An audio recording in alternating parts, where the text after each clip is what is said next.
네, 삼성전자가 반도체에 이어 스마트폰까지 트럼프 관세 압박으로 한숨을 짓고 있습니다. 트럼프 대통령이 예고한 대로 6월 말부터 미국이 수입하는 스마트폰에 25%의 관세 부과가 되면 갤럭시 매출이 급격히 줄 가능성이 높기 때문이죠. 삼성전자를 덮친 품목별 관세와 한미 간 실무 관세 협상 내용까지 토론해 보겠습니다. 김태왕 명지대 국제통상학과 교수, 주원 현대경제연구원 경제연구실장 나오셨습니다. 어서 오십시오. 네, 안녕하세요. 반갑습니다. 네. 자, 삼성전자, 애플 동시에 비상이 걸렸습니다. 트럼프 대통령이 스마트폰 6월부터 25% 관세를 매기겠다. 이게 품목별 관세인데 상호 관세는 유예가 됐는데 주원 실장님, 네. 지금 상호 관세는 국별로 7월 8일까지인가 네, 유예됐잖아요. 예. 이 품목별 관세이잖아요. 스마트폰 25%. 왜 이 부분에 좀 집착을 하는 것 같습니다. 트럼프 대통령.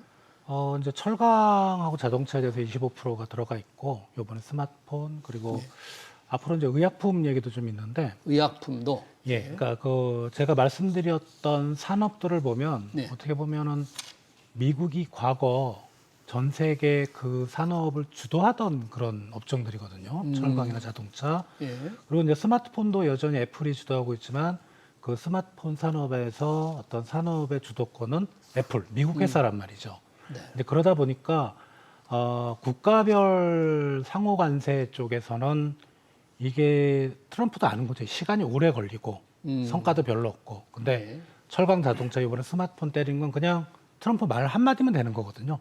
왜냐하면 그걸 이제 미국에 수출하는 국가는 여러 국가가 있으니까 네. 국가들이 어떻게 할 수가 없는 부분이에요. 그냥 공평하게 그 품목에 대해서 한다. 그러면 이제 뒷말도 없는 거고. 네. 그래서 어떤 그 미국의 상징, 뭐 러스트벨트, 제조업 이런 쪽에서의 하나의 또 다른 업종으로 우리가 이제 스마트폰으로 넘어온 걸로 생각이 됩니다. 예. 자동차, 철강의 스마트폰, 그리고 또 의약품도 예상이 된다. 지금 이 품목별 관세는 기업들이나 그 해당 국가가 좀 저항할 수도 없는, 뭔가 협상할 수도 없는, 뭐 그냥 관세를 맞아야 되는 거잖아요.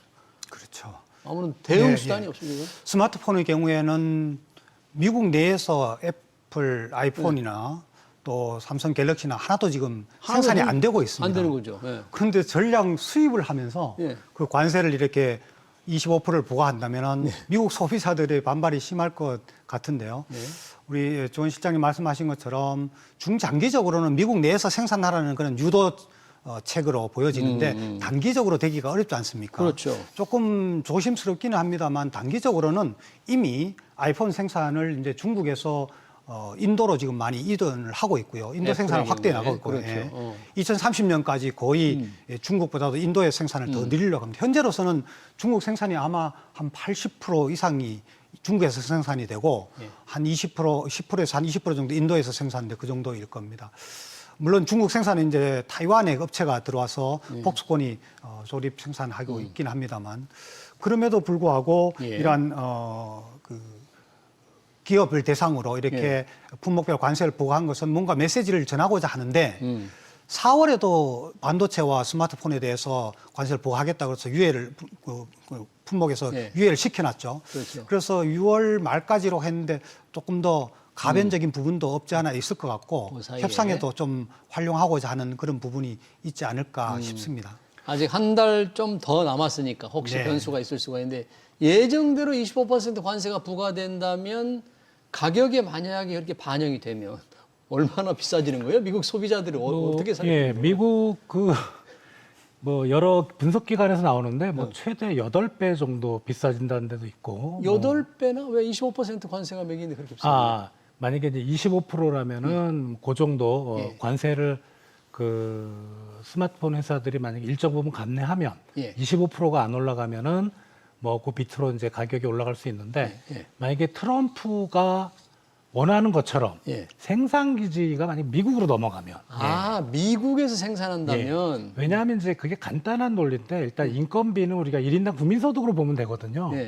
그 중국이 한 13,000 그리고 미국이 한 8만 정도 되잖아요. 그러니까 인건비만 따져서 이제 그렇게 된다는 거고 그리고 앞에서 하셨던 내용 중에 이제 사실 저는 개인적으로 스마트폰 요번 관세는 스마트폰에 대한 게 아니고 원래는 트럼프가 예. 계속 주구장창 애플에 요구를 했어요. 애플에 어. 미국에 투자하라? 예. 그러니까 공장을 미국으로 좀 이전하고 중국에서 이제 그만 생산하고 좀 이전하라는데 애플이 말을 안 들어서 아이폰에 대해서 관세를 매기면서 그러면 이제 애플이 그럴 거 아니에요. 갤럭시는 그러니까 삼성까지 불똥이 튄 것 같아요. 예. 그런 생각이 좀 듭니다. 이 애플이 지금 중국에서 생산하고 있는데 워낙 트럼프의 압박이 강하니까 아까 김태환 교수님 말씀대로 이제 인도로 조금 옮기는데 인도로 옮기는 것도 마음에 안 드는 거잖아요. 트럼프 대통령은. 네. 미국으로 생산기를 옮겨라. 그런데 아까 이제 인건비만 따져도 어마어마하니까 삼성전자도 미국으로 생산기지 옮기는 것 자체는 사실 상상할 수도 없는 거 아닙니까? 이거 옮기. 애플이 미국 내 생산 설비 투자를 결정하지 않는다면 예. 그때 삼성이 할 이유가 없죠.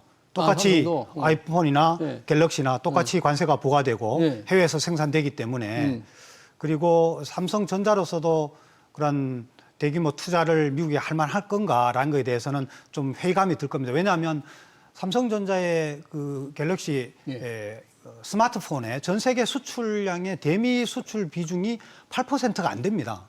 대미 한 수출 조금 비중이? 늘어나긴 하지만 예. 한 7.5%에서 한 7.9%, 8%가 안 되거든요. 예. 물론 미국 시장 내에 삼성 그 스마트폰의 시장 점유율 한 30% 되지만 예. 세계 전체에 수출하는데 미국 시장이 한 8%도 안 되는데 대규모 생산 공장을 미국으로 옮겨간다?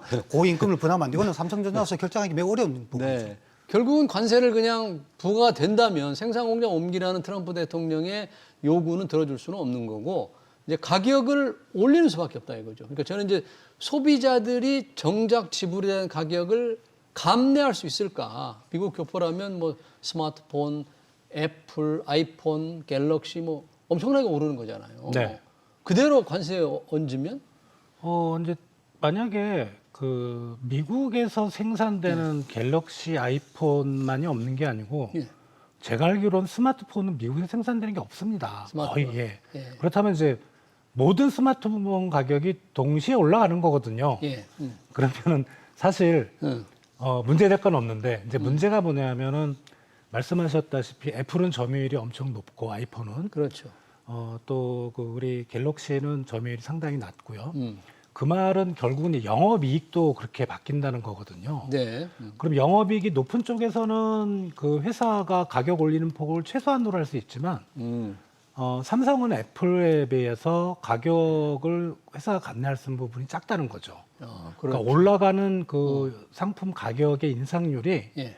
삼성이 아이폰보다 애플보다는 더 클 수가 있다는 거죠. 예. 그러면 이제 미국 소비자들이 상당히 좀 삼성에서 애플 쪽으로 넘어갈 수 있는데 다행히 제가 알기로는 미국의 삼성의 프리미엄 폰보다는 저가 폰보다 좀 낮은 단계인 예. 그런 쪽이 오히려 주력이라고 하거든요. 그래서 그러면 애플은 이제 사실 미국 시장에서는 프리미엄 폰 위주이기 때문에 예. 약간의 시장이 좀 다른 시장일 가능성도 있어서 아무튼 뭐 여러 가지 그런 부분이 좀 있습니다. 네. 만약에 소비자들이 감내하기 어려울 정도로 관세를 가격에 반영하지 않으려면 이제 수익이 줄어드는 걸 감내를 해야 되잖아요. 애플이나 삼성전자가. 근데 삼성전자의 경우에 이 모바일, 스마트폰 수익이 꽤 전체 수익이 차지하는 비중이 꽤 크단 말이죠. 그러면 굉장히 그 이익이 급감할 가능성이 있지 않을까요? 가격을 다 관세에 이제 반영을 하기가 어려울 수 있으니까. 그렇죠. 25% 관세를 부과를 한다 그러면 예. 최종 소비 가격의 25%가 아니라 수입 가격의 25%라고 보면 예. 그 최종 가격 기준으로 봤을 때에 생산자가 부담할 수 있는 것이 5% 이상 못 넘어갈 겁니다. 5% 영업이익률이 뭐 6%이 정도 생각을 한다면 예. 그러면 결국 20% 정도는 20% 전후로는 소비자가 부담해야 될 부분인데 예. 아시다시피 스마트폰은 예. 사실 가격 탄력성이 상당히 높은 편이거든요. 가격이 비싸지면은 지금 살 거 다음 달로 미루지, 안 바꾸는 조금 더 안 거죠. 바꾸지 네. 이런 네. 게 있기 때문에 소비 위축이 틀림없이 발생이 될 거고요. 그러면은 애플이든 삼성이든 또는 저가 폰의 그러면 샤오미이든 네. 모든 그 스마트폰 생산자들에게 부담이 되는 거고 그것은 미국 경제에서도 그런 부메랑이 되는 거죠. 아까 말씀 나눈 것처럼 그에 비해서 이제 삼성전자의 시장 점유율이 낮다 보니까 거기서 대응할 수 있는 그런 그 버퍼링이 예. 완충할 수 있는 부분이 좀 적다 보니 예. 삼성으로서는 좀 부담이 애플보다는 더 클 수 있겠죠. 그런데 아까 거듭 말씀드렸듯이 미국 시장 점유율이 그렇게 절대적이지 않으니까 절대적이지 삼성전자사 않으니까. 8% 미만이니까 예. 그 삼성전자사 아주 큰 부담이라고 볼 수는 없겠다. 예. 더군다나 이게 지금 25% 논리적으로 생각하면 25% 이렇게 강행해서 해나가기는 쉽지 않을 거다. 그러면 조금 더 6월 두고 봐야 될 말에 부분이 예고는 보입니다. 했지만 네. 현실화될 게 반드시 100% 현실화되지는 않을 거로 보는 거예요. 예, 그게 이제 장기적으로는 중국 내에서 생산되는 것을 좀 줄여 나가고 줄여보자. 더 이렇게 압박을 가하고자 하는 거고요. 또 핸드폰에 그 스마트폰에 들어가는 반도체도 있지 않습니까? 예. 그 반도체는 아주 고사양의 반도체가 아니거든요. 그럴 경우에는 중국 내에서 생산되거나 혹은 다른 삼성이나 혹은 TSMC나 예. 이런 마이크론에서 공급되는 반도체가 중국 내로 들어가는 것 또는 중국 내에서 생산되는 반도체의 중국에서 스마트폰 생산에 투입되지 못하도록 하는 이런 복합적인 것을 압박으로 작용하는 것이 아니겠느냐 이런 게 좀 보여집니다. 네. 우리 삼성전자는 중국에서는 생산 안 하죠. 대부분 예, 베트남이나 베트남이 한 50%, 인도가 한 30% 정도 됩니다. 예. 아이폰은 중국이 한 90%, 중국이 인도가 90%. 10%그 정도 됩니다. 그러니까 우리는 뭐 중국 공장을 어떻게 하는가 그럴 필요는 좀 없는 건데 네, 여튼 뭐 관세를 어느 정도 실제 부과되면 삼성전자가 어느 정도 흡수할지에 따라서 이익이 얼마나 추가될지 참 민감하게 영향을 받을 것 같습니다. 그래서 주식 투자자들이 지금 과연 가격 인상, 관세 인상분을 가격이 얼만큼 흡수할 수 있을지를 좀 아주 예민하게 촉각을 곤두세우고 있죠. 자, 삼성전자 얘기와 함께 지금 한미 관세 협상 두 번째 실무 협상이 있었습니다. 워싱턴 DC에서 미국이 주원 실장님 비관세 장벽 문제를 집중 거론했다는데 관세 외에 비관세 장벽이라는 게 뭐 소고기, 쌀 이런 겁니까? 어떤 것들입니까, 우리? 예, 그렇죠. 뭐 관세는 사실 거론할 게 없는 게 지금은 양국이 한미 FTA이기 때문에 예. 뭐 건드릴 만한 건 부가가치세 정도거든요. 근데 관세 쪽은 크게 얘기할 건 없고 이번에 이제 워싱턴에서 한국과 미국 간의 국장급 예. 협의가 있었는데 그때 뭐 기존 뭐 철강 자동차 이런 품목도 뭐 얘기를 했지만은 예. 말씀드렸던 소고기 문제, 소고기 수입은 사실은 미국산 소고기를 우리나라가 제일 많이 수입하고 있거든요. 미국산 소고기. 그러니까 미국 그 소고기 생산 협회에서 보면 이거 한국 시장 완전 호구다. 좀만 더 손목을 비틀면 더 많이 수출할 수 있겠다. 네. 그래서 이제 월령 30개월. 사실 옛날에 그 소고기 파동 있었잖아요. 그렇죠. 예. 예. 그래서 광우병 그것 때문에 파동. 30개월 이상에 대해서는 좀 제한을 했었는데 그게 그때인데 다른 나라들도 좀 했었는데 다른 나라들은 다 그게 폐지가 됐고 제한을 예. 풀었다 이거죠. 네. 우리나라만 지금 사실 남아 있어서 네. 만약에 이제 그런 부분을 요구를 했고요. 예. 그리고 뭐 유전자 변형, 감자 뭐 그런 얘기 많이 나오잖아요. 이제 그거에 대한 거 그리고 구글의 정밀 지도 요새 한창 이슈지 않습니까? 그렇죠. 그런 부분. 예. 그리고 이제 자동차에 대해서는 우리가 이제 대표적인 비관세 장벽이 저거든요. 배출가스 규제가 우리가 거의 유럽 수준입니다. 배출가스 규제. 예, 그게 좀 풀어달라는 거 그런 비관세 장벽 쪽을 이번에 미국이 많이 요구한 걸로 이렇게 나오고 있습니다. 자, 이 비관세 장벽 지금 여러 가지 말씀해 주셨는데 그 중에서 조금 가장 민감할 수 있는 게 월령이 30개월 이상인 소고기 수입. 이 부분 뭐 이제 MB 대통령 시절에 참 아픈 기억이 지금 남아 있는데 미국이 이제 이 부분을 집중적으로 요구하면 어차피 이제 협상이 이 부분 시작돼야 되는데 참 어떻게 해야 될까요? 우리 정부로서는. 사실은 우리나라가 세계 전체로부터 수입하는 소고기의 58%를 미국으로부터 수입을 합니다. 58%나. 우선 트럼프 행정부, 일기 행정부가 집권하기 직전인 2016년에 시장 점유율이 48%, 50%가 안 되었어요. 그런데 그 다음 해에 미국의 통상 압박을 영향인 일터인데 그 다음에 바로 52%로 올랐고요. 2024년 지난해에 보면 58%로 돼서 호주는 불과 한 40% 조금 덜 되는 나머지 이제 여러 국가들이 뭐 아르헨티나라든지 칠레라든 다른 국가들이 있는데 그러면 30개월 미만 소고기만 가지고서도 우리가 이미 미국 시장으로부터 많이 수입을 늘렸는데 자칫 30개월 이상을 했을 때에 우리 한국 국민의 건강권에 대한 민감한 부분 이걸로 인해서 반미 감정이 생길 수도 있겠다. 이것은 오히려 양쪽이 더 루즈가 될 수 있다. 그래서 이거는 이러한 그 역기능, 역작용, 부작용 이런 것을 좀 협상할 때도 충분히 설명할 필요가 있다고 여겨지고요.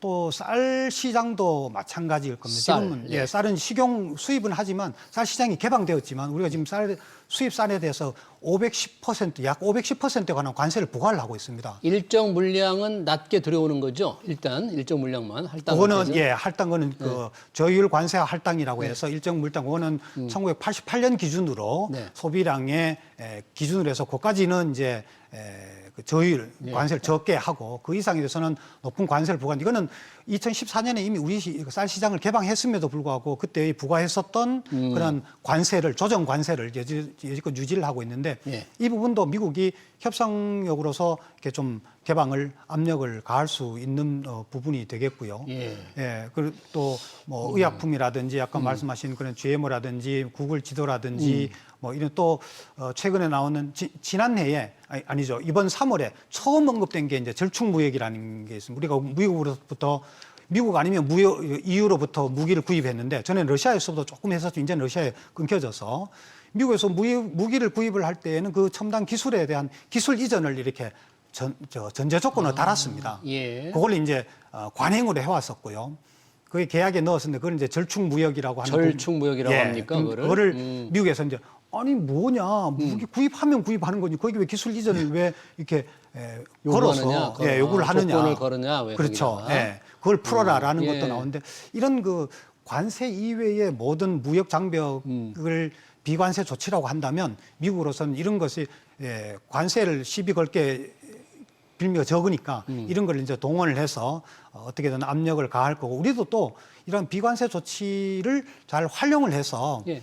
관세를 낮추는 데에 또는 제로 관세로 만드는 데에 이 비관세 조치를 잘 활용할 필요가 있겠다. 우리가 오히려 역공을 할 수 있는 부분도 있겠다. 이런 생각이 들죠. 그래요. 과연 우리가 어떤 지렛대로 삼을 수 있을 건지 모르겠습니다만 이제 소고기는 굉장히 민감한 우리가 이미 겪었고 MB 정부 네. 시절에 워낙 아픔이 있는 것이고 이 쌀도 소고기 못지않게 굉장히 민감한 이슈가 될 것 같습니다. 이게 지금 일정 물량 이상은 뭐 500% 이상 높은 관세인데 미국으로서 볼 때는 뭐 500% 관세를 물고 한국에 쌀을 수출한다는 건 현실적으로 어려울 거 아닙니까? 트럼프 대통령이 그런 말을 했거든요. 한국은 미국산 수입쌀에 대해서 50에서 513%. 근데 그러니까 트럼프 대통령도 누가 이제 자기가 직접 그 웹사이트 뒤져가면서 투자를 찾아낸 건 아니겠죠. 네. 밑에서 써온 것 같은데 그렇죠. 밑에서 잘못 써왔어요. 아 그래요? 왜? 지금 한국은 미국산 쌀에 대해서 13만 2천 톤에 대해서 5%입니다. 아, 할당으로 싸게 낮은 관세로. 예. 근데 그 13만 2천 톤을 넘어서면 513%예요. 네. 그건 맞아요. 그래서 513%는 높긴 높습니다. 분명히 높죠. 높긴 높죠. 자, 그런데 이게 이제 뭐 어쩔 수 없이 그 트럼프가 이렇게 계속 주장을 하고 이게 개방하라 그러면은 개방을 하겠지만은 이게 전면적으로는 어려울 것 같아요. 그러니까 13만 2천 ton의 그 물량 자체를 좀 늘린다든가 이런 식으로 아마 협상이 들어갈 것 같고. 저율 관세 할당 물량을 늘리는 방식. 네. 뭐 만약에 이게 진짜 트럼프 요구대로 그냥 완전히 우리 쌀 시장을 개방하면 이거는 간단한 문제가 아니에요. 우리 국내 상황을 볼 때 농민단체에서 일단은 난리가 날 거고요. 정치권에서도 지금 여당도 야당도 이런 걸 받아들일 수가 없어요. 그래서 그런 부분을 생각할 때 그러니까 트럼프가 압박을 하고 있지만 저는 아마 그 물량 자체를 좀 늘리는 쪽에서 양국이 타협을 보지 않을까 그런 생각을 해봅니다. 네, 5%의 저율 할당 물량을 늘리거나 또는 이걸 가지고 우리가 다른 관세를 낮추는 또 지렛대로 삼거나 우리의 전략이 필요한데 이제 그런 구체적인 전략은 6월 3일 대선 이후 출범하는 정부의 몫으로 이제 남았습니다. 이제 실무 관세 했지만 다 모든 걸 이제 새 정부로 넘겨서 거기서 결정을 해야 될 텐데 자, 어떤 정부가 들어서느냐에 따라 조금 다를 수 있겠습니다만 뭐 얼마나 다르겠습니까? 미국과 협상하는 거니까 뭐 어떻게 해야 될까요? 뭐 우선순위라고 해야 될까? 아니면 무슨 방식이라고 해야 될까? 전략이라고 할까? 어떤 게 좀 필요할까요? 첫째로는 지금까지의 협상 과정에 연속성을 가지는 것이 중요하다고 보여집니다. 연속성. 예. 협상의 상대가 있기 때문에 우리의 협상 태도와 내용이 이렇게 변동성이 커지면 오히려 우리에게 불리하기 때문에 그렇죠. 다행히도 이걸 다행이라고 해야 될지 모르겠습니다만 국내 상황으로 인해서 사실은 우리가 미국과의 협상 세 차례에 걸쳐서 협상을 하면서도 결정된 게 없습니다. 우리 내용에 지금, 대해서 네. 방향만 잡았었고 네. 또 협상하고자 하는 부문도 4개 부문으로 했다가 이제 다시 6개 부문으로 늘려서 부문별로 협상하기로 했지 네. 그 협상 내에서 결정된 게 없습니다. 그런데 이제 대선은 불과 이제 일주일 앞으로 다가왔기 때문에 네. 자연스럽게 차기 정부로 넘어갈 터인데 차기 정부에서는 뭔가의 새롭게 하기보다는 이전까지의 협상 분위기랄지 협상 과정에 대한 학습을 해서 그 연속선상에서 정부가 끌어간다면은 한편으로는 좀 리스크가 있을 수도 있겠지만 다른 한편으로서는 좋은 릴레이 경기의 바톤 이어받기로 될 수도 있겠다 이런 네. 생각이 듭니다. 지금 상호 관세가 7월 9일까지 9일. 유예돼 있잖아요. 그럼 새 정부 들어서고 나서 이제 한 달 조금여 시간이 있는 셈인데 그 사이에 관세 협상을 좀 타결 지을 수는 있을까요? 지어야 합니까? 그 사이에? 이건 뭐 전적으로 제 개인적인 생각인데 USTR 직원 수가 100명이 좀 안 되는 걸로 제가 알고 있거든요. USTR. 예, 지금 근데 이제 각국별로 상호 관세 협상을 해야 되면 예. 지금 수십 개국이잖아요. 그렇죠. 거의 한 사람이 한 개국을 맡아야 되는데 그래서 지금 6개 분야 그나마 이제 이런 의제가 결정이 된 게 지금이잖아요. 그죠? 요번에, 한미 간에. 그렇죠. 네. 그렇다면 사실 미국도 빨리 할 수 있는 능력이 없습니다. 미국 자체도. 그러니까 네. 뭐 USTR 대표나 뭐 상무부 장관이나 이런 높은 사람은 트럼프가 세울 수 있었지만 위에가 바뀌면 밑에서 싹 바뀌어야 되거든요. 예. 그래서 현실적으로 볼 때 미국도 그렇게 쉽게 빨리 못할 걸로 저는 생각을 하고요. 미국이 뭔가 좀 자기네들이 어떤 그 주고받을 거를 명확히 우리한테 제시를 해야 우리가 뭘 하든지 말든지 하는데 지금 그런 상황까지는 아닌 것 같아요. 미국도. 그리고 두 번째로는 예. 뭐 같은 이야기일 수도 있는데 자 중국하고 하는 것도 예. 유럽연합과 하는 것도 예. 하다못해 우리 옆에 일본과 하는 것도 예. 뭔가 구체화되는 게 없습니다. 지금 현재. 예. 그냥 언론에 나오는 얘기뿐이고 그렇다면 물론 이제 7월 9일까지 그런 트럼프가 목표로 잡은 국가들과 빨리 그 협정을 맺으면 좋겠으나 예. 현실적으로 그렇게 되기는 어려울 겁니다. 네, 우리가 뭐 특별히 늦추려고 해서가 아니고 미국 자체적으로도 쉽지 않다. 요번 6개 실무 협상에서는 6개 분야에 환율은 들어가 있었지 않았죠? 예, 이번에 이제 그 산업부 관계자와 이제 언론사가 응답을 한 내용에 없답니다. 환율은? 예, 기재부 관계자가 들어간 건 맞지만 환율에 대해서는 이번에는 의제로 빠졌다고 그렇게. 앞서 4개 부문에서 투자 환율이 있었는데 투자 환율은 빠지고 다른 게 이제 글로벌 뭐 공급망이라든지 뭐 상업적 대응이라든지 이런 부분이 비관세가 또 따로 나오고요. 그렇게 해서 이제 6개 부문으로 바뀌어졌죠. 그럼 앞으로 환율은 안 나오는 거예요? 혹시 나올 수도 있는 거예요? 지금 6개 부분에 가서 이걸로 끝나겠습니까? 이제 더 정상 노력이 1단계 이제 시작이 되었다고 보여지고요. 앞으로 지속될 겁니다. 그래. 마지막으로 짧게 듣고 싶은데요. 지금 우리만이 아니라 유럽과도 뭔가 굉장히 50% 관세를 매기겠다고 트럼프가 얘기했다가 갑자기 이걸 또 7월 9일까지 연기했는데 김태환 교수님 혹시 유럽과는 지금 어떻게 되는 거예요? 그렇게 50% 부과하겠다고 했는 것은 통상 압력을 가하는 부분일 거고 또 유예를 하고 있는 건 집행위원장과 통화하면서 유예를 했다는 얘기는 협상을 이어가겠다라는 것인데요. 중국과 인도와는 합의를 하면서 EU와는 합의를 안 하겠다. 이거는 아웃 오브 센스가 되겠죠. 말이 안 된다. 틀림없이 이제 협상을 해나갈 겁니다. 그건 일본이나 한국에 대해서도 마찬가지일 겁니다.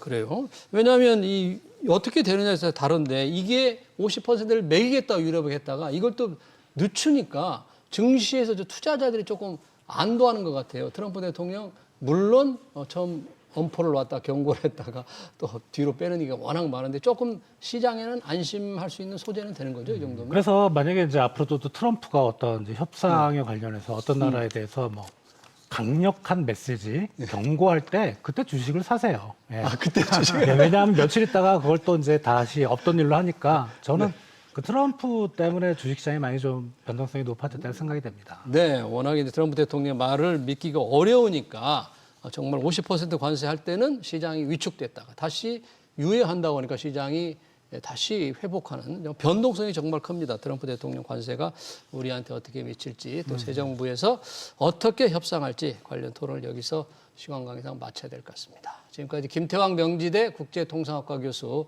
주원 현대경제연구원 경제연구실장이었습니다. 너무 고맙습니다. 네.